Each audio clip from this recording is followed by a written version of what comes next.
পটুয়াখালীর গলাচিপা উপজেলায় নির্বাহী অফিসার মিজানুর রহমানের সভাপতিত্বে কমপ্লেক্স সম্প্রসারিত প্রশাসনিক ভবনের হলরুমে আজ দুপুর ১:৩০টার দিকে BRAC water sanitation and hygiene ওয়াশ প্রোগ্রাম কর্মসূচি অনুষ্ঠিত হয়েছে।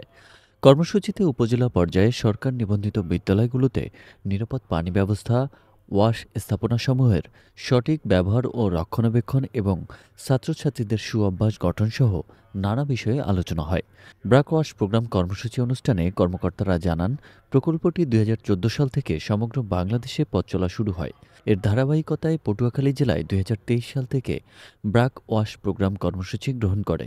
গলাচিপা উপজেলার বিগত ২০২৩ সাল থেকে ২০২৪ সালে সর্বমোট ২৩টি এবং ২০২৫ সালে আরও ৯টি মাদ্রাসা ও মাধ্যমিক বিদ্যালয় ওয়াটার স্যানিটেশন এবং হাইজিন ওয়াশ কর্মসূচি গ্রহণের প্রস্তুতি নিচ্ছেন বলে জানান অনুষ্ঠানের বিশেষ অতিথি পটুয়াখালী জেলা ব্যবস্থাপক ব্রাক ওয়াশ কর্মসূচি মোহাম্মদ সুলতান উদ্দিন।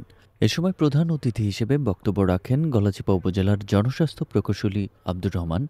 বিশেষ অতিথি হিসেবে ছিলেন মাধ্যমিক বিদ্যালয়ের একাডেমি সুপারভাইজার আবু সাইদ মোহাম্মদ আবু কালাম, গলাচিপা টেলিভিশন সাংবাদিক ফোরাম এর সভাপতি মোহাম্মদ জসিমউদ্দিন, সিনিয়র সাংবাদিক মোহাম্মদ জিল্লুর রহমান জুয়েল, এনজেড আলিম, মাদ্রাসার সুপার আব্দুল হাই, টেলিভিশন সাংবাদিক ফোরাম ক্লাবের সাংগঠনিক সম্পাদক শিশির রঞ্জন হাওলাদার, সাংবাদিক মোহাম্মদ জহিরুল ইসলাম চয়ন, গলাচিপা কেন্দ্রীয় জামে মসজিদের পেশ ইমাম মাওলানা মোহাম্মদ তাওহিদ, এছাড়াও মোহাম্মদ নেফাজউদ্দিন ব্রাক জেলা সমন্বয়কারী, Patuakhali Mohammad Hasan Talukdar deputy manager, technical BRAC wash কর্মসূচি পটুয়াখালী এবং পলাশ বড়ুয়া কর্মসূচি সংগঠক ব্রাক ওয়াশ কর্মসূচি গলাচিপা সহ ব্রাকের অন্যান্য কর্মকর্তাবৃন্দরাও উপস্থিত ছিলেন।